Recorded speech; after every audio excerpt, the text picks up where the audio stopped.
So this is welcome to what would be determined as a inaugural event. We're going to try and do trainings like this at other national meetings, talking to Holly and Henry and getting with Bridget and hopefully doing things like this at spring meeting, national convention, fall meetings, just a small get together of the NALPA members or anyone who wants to learn more to come in. My name is Mark Sutton. I'm the current president of NALPA, and we have Ken Kraetzer from the detachment of New York. Right. He runs, well, I'm going to let him explain what he does. What we're trying to do tonight is, Ken is all over Facebook covering West Point football and sporting events, and he does a lot of things on using Facebook Live and the internet. He has a radio program, the Sons of the American Legion Radio, and we just want to talk about the things that he uses to do some of the work that he does. And then I'll also share some of the things that I've been using in Michigan that I do. We're hoping that as time goes on, I know that there's a senior vice out in Colorado named Rob Smith, and he goes on Facebook Live with his phone, and I also notice he has upgraded equipment. We want to talk to him probably later on in another episode, but we kind of want to, I'm going to take this video back home, we're going to edit it, we're going to throw it up online, and hopefully people can get something out of it. So thanks for coming. Ken, all yours. Mark, thank you very much. It's good to see you tonight here in Washington, D.C. and be part of the Sons of the American Legion Radio, tell you a little bit about it. For me, it's honoring my dad's service, who was a World War II Army veteran. Served 20 years in the U.S. Army, having enlisted in 1939 with the New York National Guard. And I think of him often when I'm up at West Point talking to all the cadets. He'd really enjoy that. What I thought tonight we talked about some of the best practices that we've learned. We've been doing this almost 10 years now, and we've been very fortunate with it. We got started by sending a paper press release out about our post-Memorial Day plans to a number of local reporters on a radio station, WVOX in New Rochelle, New York. And lo and behold, they called us and said, why don't you come in and tell us about your Memorial Day plans? So we did. So they said, oh, call us up, tell us about how your Memorial Day went. And we did. So about 2 weeks later, it's the night before Flag Day, and they said, could you call up and tell us about Flag Day? So I said, well, I'm going to have to go into my manuals and check, make sure I know all the details on treating a flag appropriately. But we did that, and then they said, I said, we could do features on a number of area veterans and military. And so we're still at it about 10 years later. And we moved into doing our own show with John Duran and Jack McGurk, my two colleagues. And we have a great time telling the story of veterans, people in the military, college athletics. And it's really led to great relationship. Literally one day we had a little extra airtime. And it's during the fall football season, we said, oh, by the way, West Point's got a game this week. Why don't we call them up and see if they'd have somebody call in and tell us about it. So their athletic department person, Bob Beretta, called in. And Bob told us about the game coming up and the festivities and the pregame and all. And he said, oh, by the way, if you come up, why don't you make sure you come by and sit in the post-game press conference. Well, we haven't missed one since. And it's amazing because they hand us a microphone and we talk to the players after games, we talk to the coach, and really it's a great honor. And you learn a lot about people, talk to people after they win, talk to players after they lose, and really we go out to practice once a week and interview the head coach, and then we interview 2 or 3 players every week. And we always ask them where they're from, what high school they went to, why did they go to West Point, how did they get through freshman year, time management, what are they studying, what branch of the Army they'd like to go to. And then, oh, by the way, how's practice going for the game on Saturday? It's a very busy lifestyle at West Point for the cadets, managing academics, managing military training, and then for athletes, Division I athletics and for football, well, they may be playing Ohio State on Saturday, or they could be playing Duke, and then there's those big games against Air Force and Navy at the end of the season, which Army won both of this year, and for that they took home the Commander-in-Chief trophy. Oh. And boy, are they happy at West Point about that. First time in 20 years. But one of the things we're able to do, and West Point sometimes gives us special opportunities, is to talk to veterans. We talked to the head of the physics department a couple of weeks ago, and he gave us a tour of all the facilities there. And two of the Army football players actually were physics majors this year. Brett Toth, the right tackle, and Blake Wilson, the kicker, were both physics majors. And so we're asking about how you can do both. But we cover a lot of events in the New York City area. One of the big things for us has been New York City Fleet Week. We've been involved with really since 9/11, and we got involved with hosting sailors and Marines that are coming into New York City for the event. We've been able to invite them up to Memorial Day parades, and this past year we did video of the Memorial Day parade up in our community in White Plains, and we interviewed about the dozen sailors and Marines that came up. And it's interesting, we learned how to do group interviews, and some of the audience might like this. We do this for when we talk to, we got to some of the community plays and talk to the children. And sometimes we'll just say, tell us your name and where you're from. And that goes a long way when you're doing a group interview. And we do that when we meet groups in the military. We also do a lot of work on healthcare. For veterans and for the military. We got involved with concussion awareness. We actually sat in on a seminar held at West Point a few years ago where the Chief of Staff of the Army, General Odierno, and Roger Goodell from the NFL joined forces to say both organizations have a problem with concussions, football players and Army soldiers. We learned that day that any soldier that's near an explosion very likely gets a concussion. And we didn't know that, but they said, but that could be a contributing factor to PTSD. And for football, we all know the issues that are coming up, so it's something we spend as much time on as we can. And a number of other events, we actually do go cover the Naval Academy when we can. We cover the Media Day before the Army-Navy game each year, usually the Wednesday, 10 days before the game.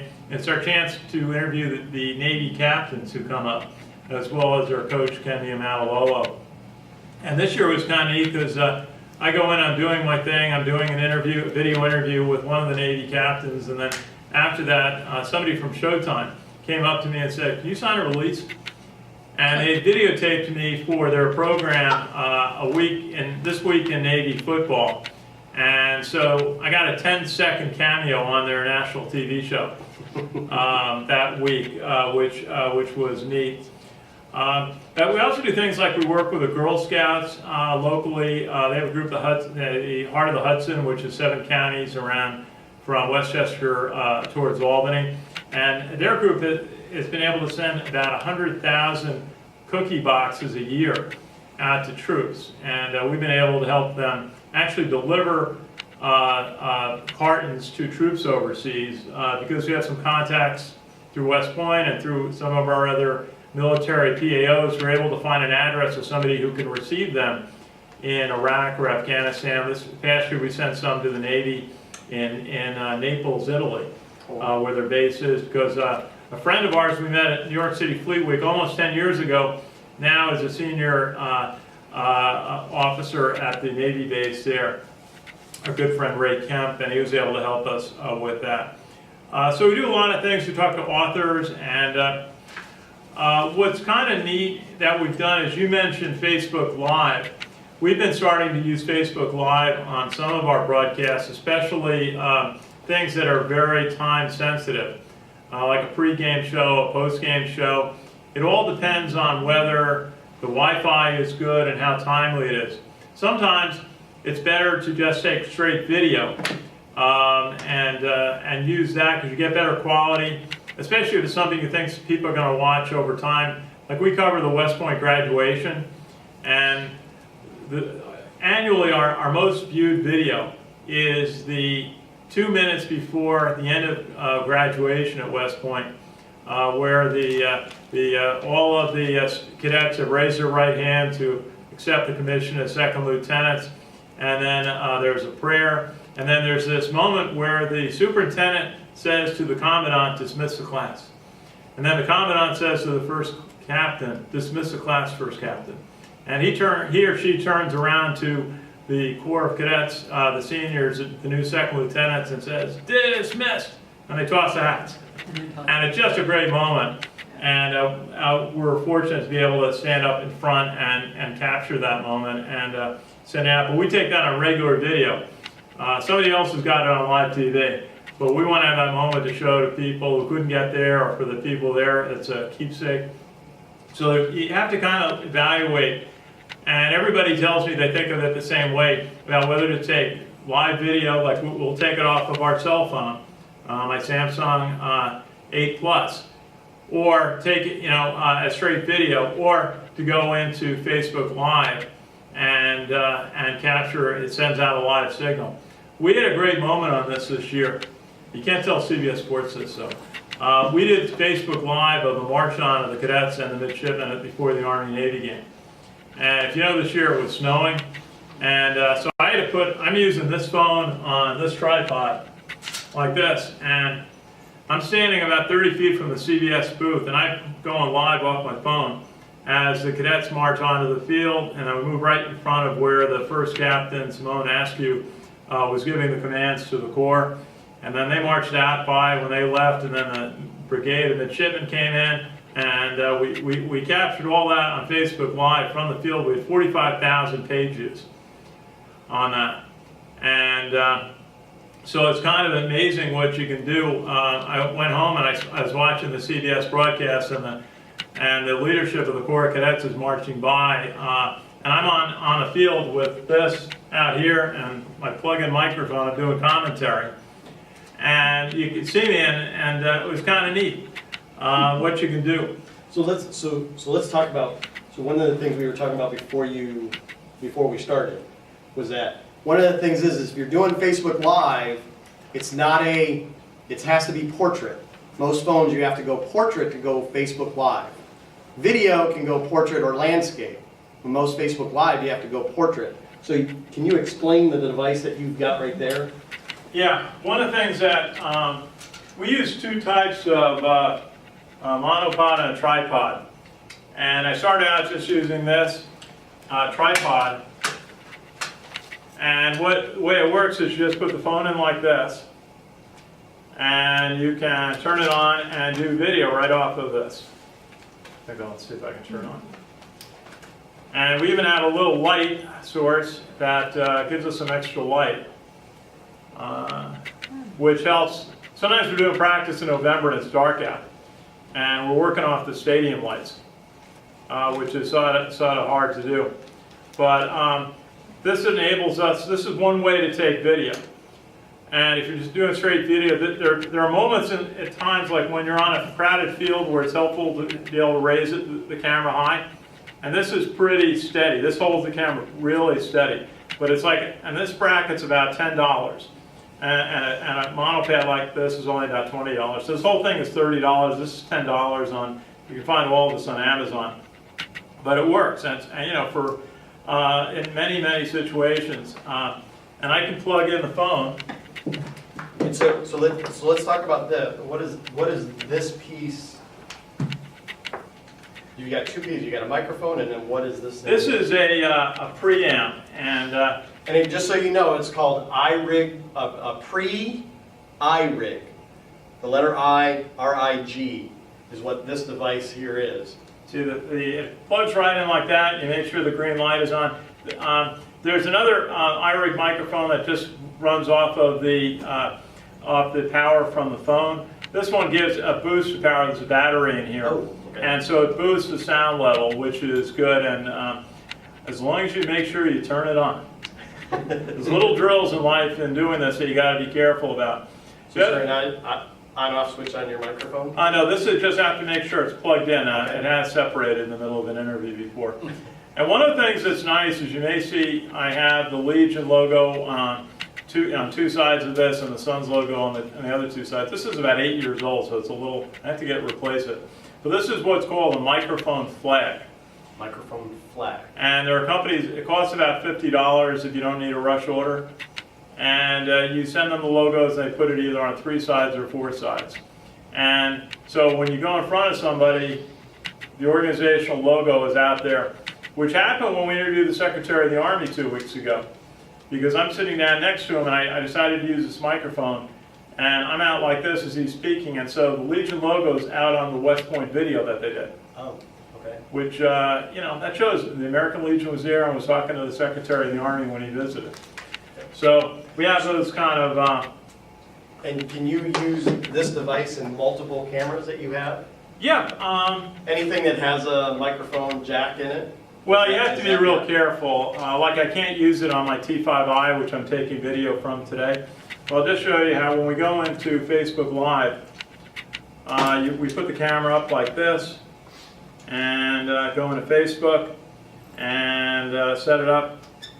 And the microphone on this phone, which as I said is a Samsung 8 Plus, which I'd recommend. The microphone's pretty good, but sometimes I will put in another microphone into it. But when in doubt, I just let it go by itself. The challenge is oftentimes, even for, when you're at press conferences or you're at a Legion where there's a speaker, you're probably going to be picking up sound off the microphones and the speakers in the room. So you get pretty good sound on that. But that's always something. Getting good sound is really kind of one of the challenges in doing video.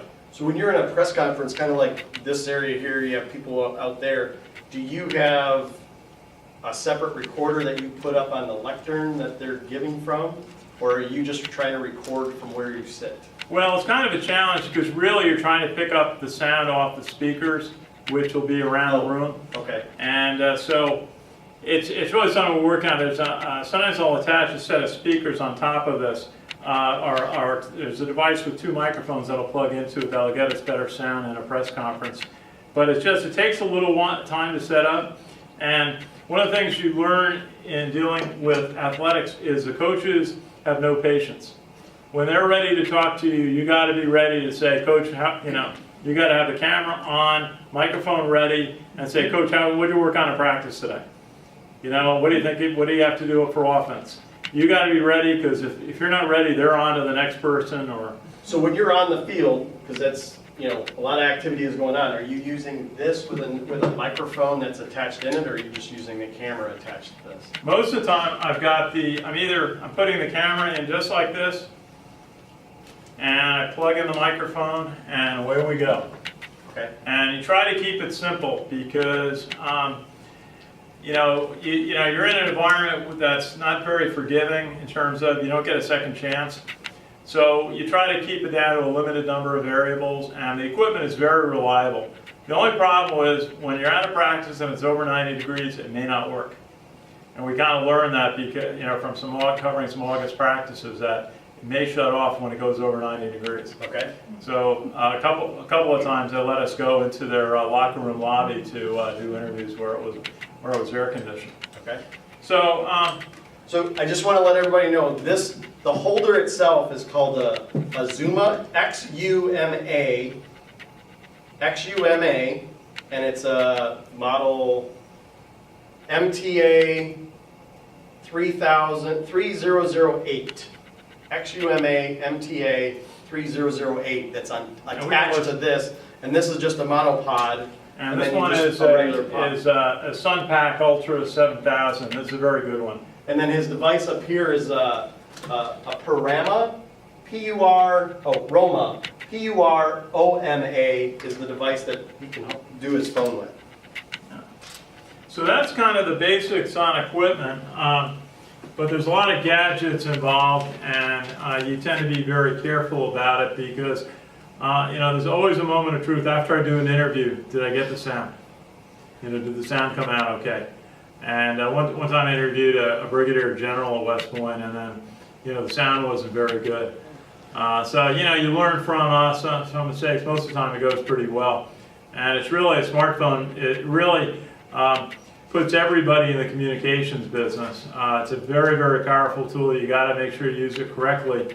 But I do most of my editing off a $3 app on the phone, and so it's I use an app called AndroVid Pro. AndroVid Pro, which works on Samsungs, and I understand that they don't have an iPhone equivalent. But it's a $3 app. I do most of my editing on that.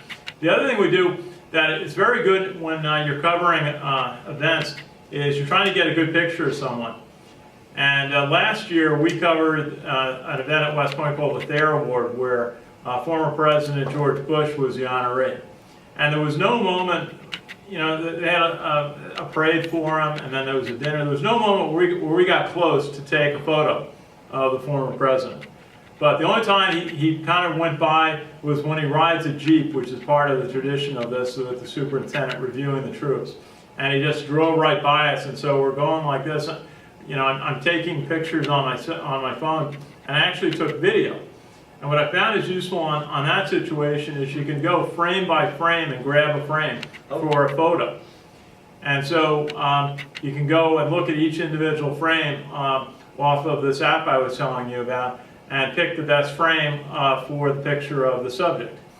And that's very helpful, because sometimes you can only click a camera so many times in an important moment. Sir? You ever thought about using an earbud to check the audio as you're recording? Sometimes, yeah. What I'm really hoping someday they'll have on the phone is a sound meter, so that when you're collecting sound, you get a meter telling, indicating that the phone is getting the sound. But I keep telling the people at Samsung that, and maybe they'll listen one day.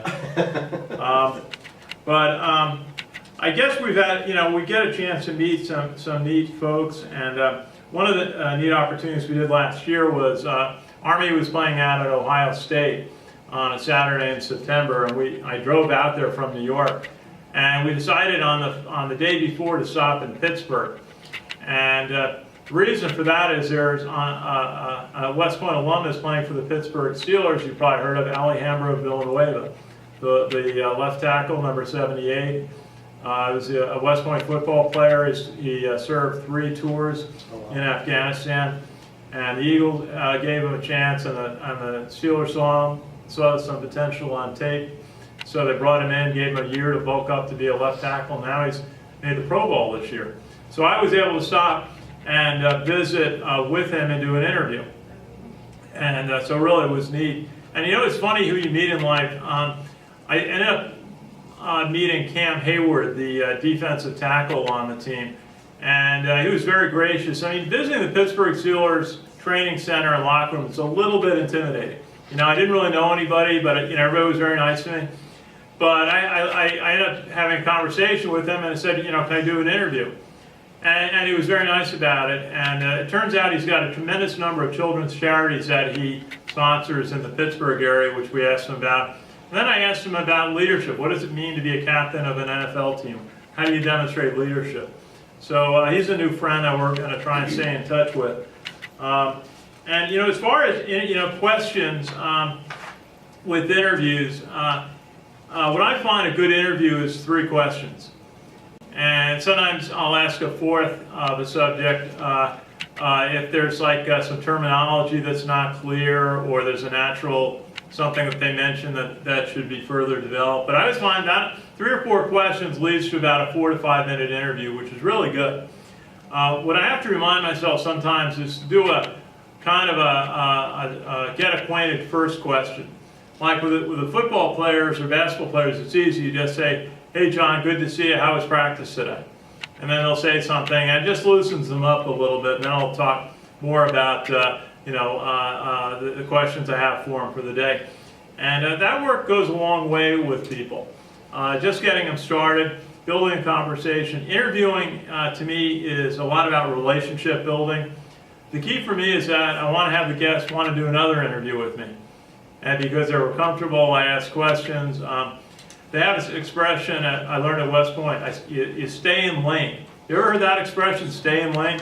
You ask questions that are appropriate to the day and the topic, and you don't surprise somebody with an odd question. And so when you build a reputation, I think for doing that, you get more more opportunities, more invitations. So when you started doing the radio and they invited you to cover a West Point game, who was the individual, what is the title of the individual you deal with in order to, if someone wanted to cover a press conference or cover an event like that, is there a particular title that these organizations rely on for that? Yeah, wherever you are in the country, especially if you're near a city, there's going to be a military office, the Navy, the Army, Air Force will have offices in major cities around the country. They all have public affairs officers. So if you have a question about the branch of service or an event coming up, you reach for their public affairs officer and their office. And that's usually something you can find online and ask a question about an event. And if you're doing this regularly, you want to build rapport. The PAOs tend to change every 2 to 3 years. So in New York City, like we do a lot with the Navy, you know, I've probably known six different people have held the public affairs officer job. And some of them we stay in touch with. One of them's out in Hawaii, is the PAO for the sub base in Hawaii now, Corey Barker. And all that helps. One story I'll tell you is one of the PAOs from the Navy in New York City had left and went to Washington, and then she took the job at Guantanamo Bay, Cuba, as the Navy public affairs officer. And so I said to, could we get an interview to say, what is it like to live and work at Guantanamo Bay from the public affairs officer? So she says, great, her boss will do the interview. Her boss is a rear admiral who's the detention center facility manager or officer in charge. And I kind of learned something from that experience. It was about 4 or 5 years ago, that you don't have to be NBC, and don't try to be NBC. What we found, because when I said, I got to ask some serious questions here. This is a very serious guy, vital role he's performing, Rear Admiral in the Navy. And so I kind of went through reporter questions, and he kind of gave me rote answers that he gives 3 times a day. Then I asked him, I said, well, 4th of July is coming up. I hear you have some special festivities for all the families that live at Guantanamo Bay. And he said, oh yeah, we've got races, we've got picnics, we've got all kinds of different festivities. And he loved, you know, you could tell he lit up talking about that. And then I asked him a little bit, well, you know, we work with the Girl Scouts and cookies out and whatnot to troops and sailors. And he said, that's so important to the morale of the young soldiers and Marines at the base. They have a tough job, and when they hear that the folks back home are thinking about them, it makes the world a difference. And that's what he wanted to talk about, and that's what turned out to be an effective communication, was just, you know, finding out what someone wants to talk about. Turned out to be very valuable in that situation. So when West Point goes out to, like, we had talked on the phone about coming to Ohio State. So when you go to a non-military event, there's some military there, but they're not the ones putting it on. What kind of person are you generally looking for in order to make sure that you can have the inside track on that? Well, you know, I think there's, you know, it's a sports information director. A point of information, if you buy a DSLR camera that has video capability, federal regulation requires that they do not record more than 29 minutes of video. Oh. Otherwise, they're considered a video camera, which falls under a different tax bracket. So, that is your federal government in line with... So if you want to take more... Consumer report. So if you want to take more than 29 minutes of video, you need to buy a video camera. Otherwise, less than 29 minutes of DSLR will do that. So when you go to other events, when you go to other stadiums like Ohio State, or if you ever come to Michigan, University of Michigan, 2 years. who are you talking to in those stadiums? Well, the sports information director runs the show for media invitations and credential approval. And sometimes it can be, you know, they have limited space, so it can be difficult to get an opportunity. But I think one of the things that I think Post can do is affiliate with their high school teams or college teams in the area. You can build some excitement by just covering a high school football game or a lacrosse game or a baseball game, whatever it is, and certainly all the American Legion baseball games. We happen to work with West Point and their football team. We've been very proud of that opportunity. We're trying to find some people to cover Air Force and Navy on a regular basis. We had this great situation where we collaborated with the detachment of Alabama in January. One of the Army football players was in the Senior Bowl in Mobile, Alabama, Brett Toth. And so I couldn't get there, but I said maybe I could get somebody from the detachment of Alabama to go. So we got the detachment commander and his historian to go to the game. They took video, they took photos, they did a post-game interview with Brett Toth. And what great collaboration that is for a post or squadron in New York to be able to call a squadron in Alabama and have them help us out for covering a notable game. I mean, Senior Bowl is a notable game. So that was really good, and I appreciated that. But I would encourage posts to think that, you know, you can become a media organization. One of the things you hear in business today a lot is that every organization is a publisher. And a post and a squadron auxiliary can become a media group. I mean, they've done newsletters for years and years, but video and Facebook and YouTube and Twitter are all outlets that you can use.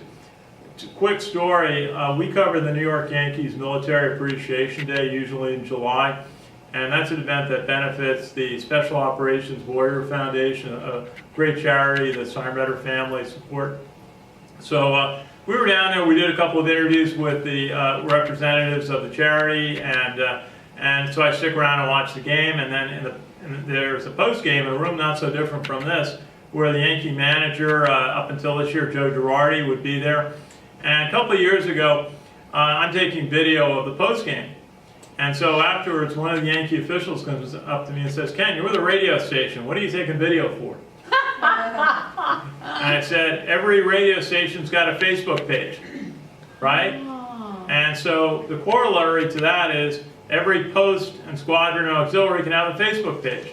So what social media channels, outlets do you use for Sons of the American Legion Radio? Well, we started on over-the-air radio, which we continue to do. It's our core. WVOX in New Rochelle. We are very appreciative of the team there letting us do that. But we kind of expanded. We used to write for a couple of blogs, and then we literally one day I watched a reporter from one of the regional newspapers. He's interviewing the Army quarterback, and I'm out there with my tape recorder, digital recorder, and he's got his cell phone up and he's taking video of the interview. And I didn't realize how valuable that was, but he's putting it up on his Facebook page. And so we converted at that moment from digital audio to video. Because, you know, it's kind of great moments that you change how you do things. So every interview we've done since then has been on video, off of a cell phone or another camera. And the thing about it is that you produce what's called an MP4 file. And you can take out the audio. Let's say we're going to go on the radio station with that audio, with that interview. We can actually play the interview on the radio off of YouTube, off of the cell phone. We just plug it into the radio station, and it's amazing. Well, I have it recorded on YouTube, and we play it on the air, and it sounds perfect. So, I think in terms of topics. When I talk to a military member, and every once in a while, like when we went out to Ohio State, we got invited to interview the Brigadier General, who was kind of the VIP guest for the pregame party. And so I do, a couple of questions, but I always ask about tell us, why did you go to West Point? And I'll say, what did you learn there that has helped you in your career? And then I'll ask them, tell us about the path of your career, is a typical way I'll say it. So you can hear a little bit about the stop, different things. Then I may say, what's the favorite thing you've ever done in the military? And one time I did that at a Navy League event in New York City, and it was a fellow who was a pilot, he had just made Admiral, and he smiled, he said, commanding officer, USS Nimitz. And it turned out I'd seen him on television when they did the special on the Nimitz a few years ago. He actually was the CO during that time period. So, you know, those are the things, sometimes you'll ask someone, like I asked the Secretary of the Army when we talked to him, I said, why should young Americans coming out of high school consider the U.S. Army as an option? Or consider going to ROTC or consider West Point? Why should young Americans do that? And he gave a nice, you know, answer about, you know, all the leadership skills that the Army teaches at every level. So those kind of things. The other thing I think what we've done and Post can do is building distribution.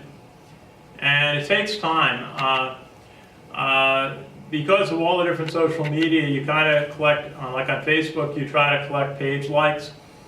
And we're up to 5,600 page likes on our page, West Point Football Report.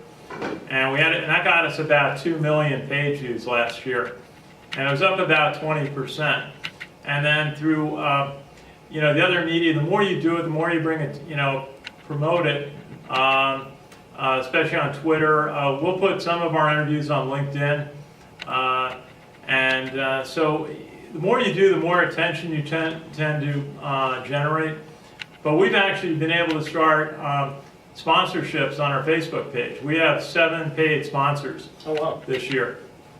4 of whom are local businesses. We have a baker, we have a car repair, we've got a travel agent, we've got a chiropractor, and then we've got the Westchester Bank, and a marketing company, Fosnia Marketing, and the New York Yankees. The New York Yankees gave us a $500 donation this year, which went a long way. We sent out a fundraising note to about 70 people, and they responded back saying, how do we help you? So what kind of love do you give them on your Facebook page? Well, what we do now is we put in we say thank you, and then we say, to the team, and we'll say a special offer from the New York Yankees, and then we'll give they actually gave us 2 paragraphs of copy to use. Oh, okay. And it has a phone number, and it's got a URL. And so what I do is I store that in my cell phone, and whenever I have an opportunity, like I do a poster in the middle of a game, I just go into my phone directory, I cut and paste the copy, and I put it into the bottom of the post. And we'll get some photos of that out, because the other thing that we do is when we cover an event, we always videotape or photo the national anthem and the color guard presentation. And so when we do that, we always have that sponsored by the American Legion. And what we'll say is, you know, best wishes from the world's largest veterans organization, taking care of veterans 24/7. More information at legion.org. And then we'll usually put in the URL for the Legion Online update, so that references. Because that's something that, you know, we think is a way to, you know, promote membership, you know, by putting the Legion's contact information right in front of viewers. And most of those posts like that get 3,000 to 4,000 views. Occasionally we'll get up to about 10,000 when we really do well. So we only have a few more minutes. Does anybody have any questions for Ken at this time? Yes. What do you do about the space on your cell phone for video? Have a lot of storage. How do you get a lot of storage? Do you buy extra? Yeah. Yeah, I have 180 gigabytes of space on my 180 phone. what? Gigabyte. I think an average cell phone comes with about 30. Oh, no wonder I'm running out of room. And so I went and got the biggest card I have. The challenge with You bought that. 180, and how do you do that? So- you just purchase it? So depending on your phone, iPhones do not have this. Okay, I have it on Android. Okay, so check with the manufacturer, but you might be able to add a micro SD chip. She's got Micro she's got 130 megs or gigs rather. Okay. She's got plenty.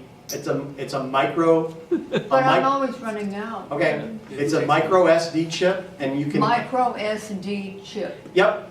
Ask Best Buy, buy one, and you can slide it in the slot. and that'll give you extra You storage. slide it in somewhere. Yeah, there should be a slot somewhere And inside. someone in the a phone. store will do that. Slide Yep. in, slot. Yep, Or on the iPhone, you just purchase for 99 cents an extra megabyte. What is it? Gigabytes. You can purchase an extra megabyte for 99 cents Yep. Yeah. Is that a month or well, that's for the For iPhone. each. You can, for each megabyte. yeah, megabyte? Yeah. that's on the Gigabyte. iPhone. Gigabytes in it. Otherwise, you have to 99 cents. otherwise you have to maintain pulling stuff off, putting stuff on, those types of things. But I would, you always like to have extra memory because you never know. Like tomorrow, if I videotape the presentations, the speeches, I'm going to use up a lot of space. If I got to go back and make sure I got enough space. Maybe you have different cell phones? Yep, everybody has different cell phones. Oh, It's you up- have bundles of them, I guess. Yep, We work off of one cell phone. You're using one cell phone, but you. One cell phone, we cannot lose it. We can't get it wet either. It's almost like the Army Navy day. So, but what I just encourage you is, it's so important to capture the stories of veterans, which we think is our #1 mission. Is whenever we get a chance to talk to a veteran, we ask to do 3-question interview and just say, tell us about your experiences in the military. What did you learn? How did you make the transition from being in the military back to civilian life? We do that. Sometimes we'll run in, I do some business interviews, and sometimes we'll run into someone who says, oh, by the way, I was in the Army. That's what we did with a gentleman up in Connecticut last week. And I asked him, how did he make the transition? And this is after a business interview. And he actually got kind of emotional about it. He said, it was really something because he had been in the Gulf War, and then he came back, and then, he went to school and so on. Yeah. And that's what we think is our #1 mission, is to capture the story of veterans, whether they're a cadet, they're a young officer, an enlisted, a 25-year military veteran, or someone who served in the military 50 years ago. The other thing we say is our #1 thing is if we can entertain a soldier or a sailor or airman in Iraq or Afghanistan or somewhere overseas, is able to capture our tweets or our coverage of a game, and then get some enjoyment out of it, that makes our day. Because that's, we always say they're our #1 viewer, is someone's on a deployment overseas. And, there was one time when a very particular West Point graduate was in Iraq, and Army would give up a touchdown. We got a comment back from him seconds later. So Ken, thank you for coming down to Washington DC from New York, sharing the things that you use to cover West Point sports, and sharing your ideas with us. We want to thank the audience for being here, and we're hoping to do more of this with other NALPA members and what they're doing, best practices, and go from there. So thanks for being here, Ken. Pleasure. Thank you. The immortal words of Jeff Monken, beat Navy.